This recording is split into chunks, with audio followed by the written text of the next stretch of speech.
আসসালামু আলাইকুম। কি অবস্থা সকলের? কেমন আছেন? আশা করি সবাই ভালো আছেন, সুস্থ আছেন, নিরাপদে আছেন। পাকিস্তানে ইয়ামাহার অবস্থা নিয়ে কিন্তু আমি বেশ কয়েক মাস আগে একটা ভিডিও করছিলাম। কেউ যদি দেখে না থাকেন অবশ্যই সেটা দেখে নিন। আজকে আসলাম পাকিস্তান ইয়ামাহার আরও একটা আপডেট নিয়ে। সেটা হচ্ছে কি, পাকিস্তানে ইয়ামাহার বিদায় ঘণ্টা বিক্রির ভয়াবহ চিত্র। সেপ্টেম্বর থেকে ডিসেম্বর 2025-এর সেলস রিপোর্ট। ঠিক আছে, চলেন আমরা আমাদের কথাবার্তায় চলে যাই। ইয়ামাহা বলে কথা, বিশাল ব্যাপার স্যাপার, তাই না? Come on, friend, I give you good price. Only today. No, no, that is too much. I'll pay half. আচ্ছা ভাবুন তো, একটা দেশে মোটরসাইকেলের মার্কেট রমরমা, অন্য কোম্পানিরা মাসে লাখ লাখ বাইক বিক্রি করছে, অথচ এক সময়ের কিং বা রাজা ব্র্যান্ড ধুঁকছে না? ভুল বললাম? ধুঁকছে না, বরং বলা চলে তারা গেম থেকেই ছিটকে গেছে। আমি বলছি পাকিস্তানে ইয়ামাহার বর্তমান অবস্থা নিয়ে। 2025 সালের সেপ্টেম্বর মাসে তারা ঘোষণা দিয়েছিল উৎপাদন বন্ধ করার, কিন্তু তারপর সেপ্টেম্বর, অক্টোবর, নভেম্বর, এই 3 মাসে আসলে কি ঘটেছে?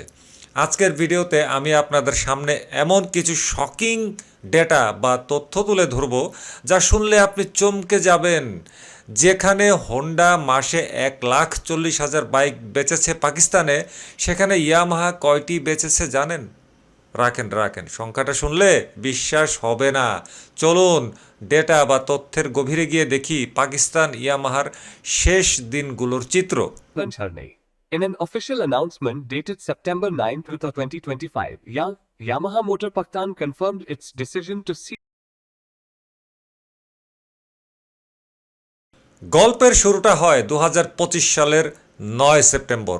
ওই দিন ইয়ামাহা মোটর পাকিস্তান আনুষ্ঠানিকভাবে একটি নোটিশ জারি করে। তারা জানায় পাকিস্তানে তারা তাদের মোটরসাইকেল উৎপাদন বা প্রোডাকশন বন্ধ করে দিচ্ছে। কারণ হিসেবে তারা বলছিল চেঞ্জ ইন বিজনেস পলিসি বা ব্যবসায়িক নীতির পরিবর্তন।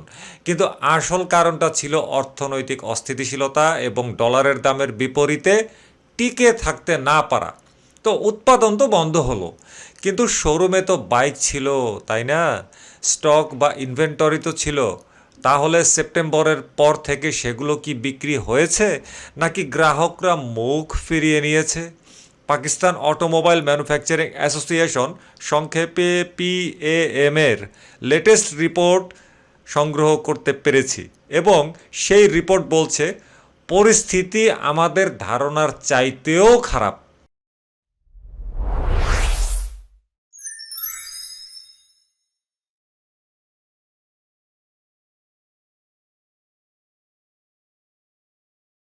আসুন না প্রথমে অঙ্কটা করে ফেলি। খুবই মনোযোগ দিয়ে খেয়াল করুন। যারা অঙ্কে প্রাথমিক, মাধ্যমিকে বা উচ্চ মাধ্যমিকে ভালো ছিলেন না, তারা অন্য কারো সহযোগিতা নিন। আর যারা অঙ্কে খুব ভালো ছিলেন স্কুল কলেজ জীবনে, তাদের তো কথাই নেই। তো PAM এর রিপোর্ট অনুযায়ী 2025 সালের জুলাই মাসে ইয়ামাহা বিক্রি করেছিল 586টি বাইক। আগস্ট মাসে সেটা একটু বেড়ে হয়েছিল 625টি। অর্থাৎ জুলাই এবং আগস্ট মিলিয়ে তাদের মোট বিক্রি ছিল 1211টি bike. It hurts to see it end like this.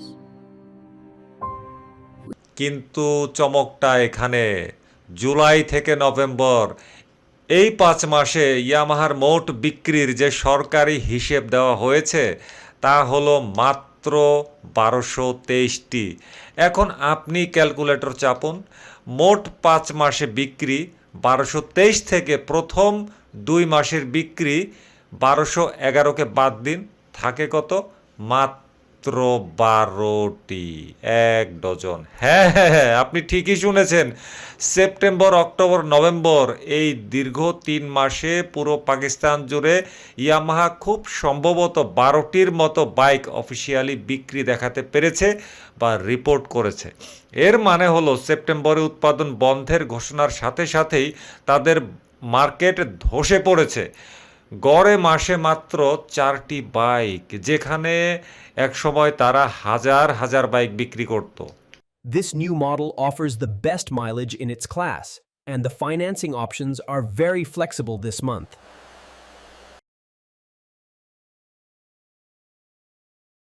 এখন হয়তো ভাবছেন, আচ্ছা পাকিস্তানের অর্থনীতি তো খারাপ, তাই হয়তো কেউ বাইক কিনছে না। ভুল, সম্পূর্ণ ভুল ধারণা। ইয়ামাহা যখন মৃত্যুর দিন গুনছে, তখন বাকি মার্কেট পার্টি করছে। আসুন না দেখি মার্কেটের লিডার অ্যাটলাস হোন্ডা কি করছে। নভেম্বর 2025-এ মাত্র এক মাসে হোন্ডা বিক্রি করেছে প্রায় 1,40,382,টি মোটরসাইকেল। তুলনাটা বুঝতে পারছেন তো? ইয়ামাহা 3 মাসে 12টি আনুমানিক, আর হোন্ডা এক মাসে 1,40,000। অর্থাৎ হোন্ডার বিক্রি গত বছরের নভেম্বরের তুলনায় বেড়েছে প্রায় 135%। শুধু হোন্ডা নয়, আসুন না অন্যদেরকে দেখি।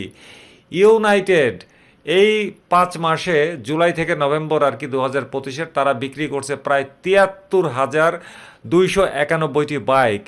সুজুকি, যারা ইয়ামাহার সরাসরি প্রতিযোগী প্রিমিয়াম সেগমেন্টে পাকিস্তানে, তারাও এই 5 মাসে বিক্রি করেছে 14,286টি বাইক। তাদের গ্রোথও 47%-এর উপরে। রোড প্রিন্স, তারাও 11,000-এর বেশি ইউনিট বাইক বিক্রি করেছে। তাহলে চিত্রটা পরিষ্কার, পাকিস্তানের মানুষ বাইক কিনছে ঠিকই।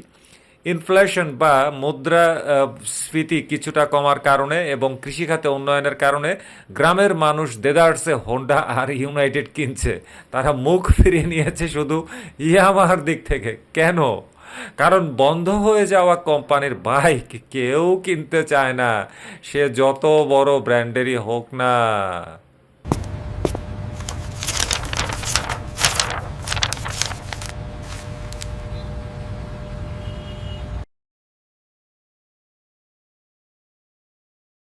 এখন প্রশ্ন হলো, ডিসেম্বরে কি হয়েছে? ভিডিওটি যখন তৈরি করছি এই ডিসেম্বরের মাঝামাঝি, তখনও আসলে ডিসেম্বরের পূর্ণাঙ্গ রিপোর্ট আসেনি। তবে ট্রেন্ড বা ধারা কি বলছে? সেপ্টেম্বর, অক্টোবর, নভেম্বরে যদি বিক্রি সিঙ্গেল ডিজিটে নেমে আসে, তবে ডিসেম্বরে সেটা 0 বা 0 হওয়ার আশঙ্কাই বেশি। স্টক হয়তো শেষ, অথবা ডিলাররা আর রিপোর্টই করছেন না। ডিসেম্বর 2025 সম্ভবত পাকিস্তানের ইতিহাসে ইয়ামাহার জন্য সাইলেন্ট মান্থ বা নীরব মাস হিসেবে চিহ্নিত হয়ে থাকতে পারে। So why did Yamaha have such a bad experience in Pakistan? The primary reason was their pricing strategy. At one point, the YBR 1 কিন্তু কেন? ইয়ামাহা তো তরুণদের ড্রিম বাইক ছিল। YBR 125 বা YBZ এর মতো বাইকগুলোর দারুণ ক্রেজ ছিল। এর প্রধান কারণ আসলে 3টি। প্রথমত, অতিরিক্ত দাম। ইয়ামাহার বাইকগুলোর দাম সাধারণ মানুষের নাগালের বাইরে চলে গিয়েছিল। সেইখানে আর এইটা ইয়ামাহা প্রিমিয়াম গ্লোবাল ব্র্যান্ড, এইসব গল্প আর পাবলিক খাইছিল না বাংলাদেশের মতো। 4-5 লাখ রুপির বাইক কেনা মধ্যবিত্তের জন্য অসম্ভব হয়ে গিয়েছিল। দ্বিতীয় ব্যাপার, পার্টসের অভাব। ডলার সংকটের কারণে ইয়ামাহা পাকিস্তান সময় মতো পার্টস ইম্পোর্ট করতে পারছিল না। তৃতীয়ত, আস্থার সংকট। যখনই গুজব রটল যে ইয়ামাহা চলে যাচ্ছে, তখনই রিসেল ভ্যালু কমে যাওয়ার ভয়ে মানুষ হোন্ডার দিকে ঝুঁকছে। হোন্ডা মানেই পাকিস্তানে নগদ টাকা। আর আসলে গুজবও তো না, সত্যই তো ইয়ামাহার উৎপাদন বন্ধ হয়ে গেছে। তবে এখন পর্যন্ত তারা গাড়টি গোল করে পাকিস্তান পরিত্যাগ করেনি। পরিশেষে যারা বর্তমানে ইয়ামাহার বাইক চালাচ্ছেন, তাদের জন্য কোম্পানি একটি আশ্বাস দিয়েছে। তারা বলছে উৎপাদন বন্ধ হলেও স্পেয়ার পার্টস এবং সার্ভিস ডিলারদের মাধ্যমে পাওয়া যাবে।